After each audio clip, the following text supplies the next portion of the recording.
Hello and welcome to Rivel's The One Thing, which for many of us in the governance and sustainability space is the recent SEC proposal on enhanced climate-related disclosure.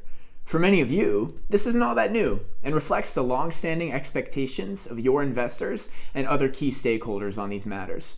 So let's break it down.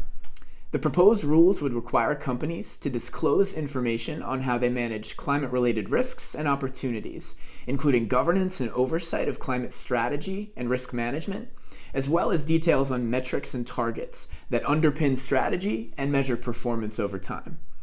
Among the required disclosure items is an inventory of companies' Scope 1 and 2 greenhouse gas emissions data, with a requirement to achieve limited and then ultimately reasonable assurance in following years.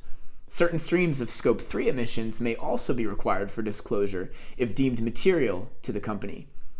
Now let's talk timing. For large accelerated filers, and you know who you are, this would be required as soon as your fiscal year 2023 filings, with smaller filers to follow in subsequent years. Right now, the one thing to prioritize as a company is developing a strategy for addressing climate risk.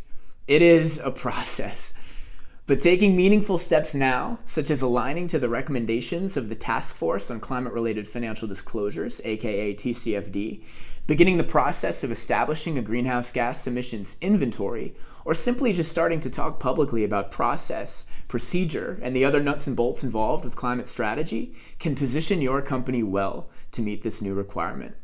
Thank you for listening.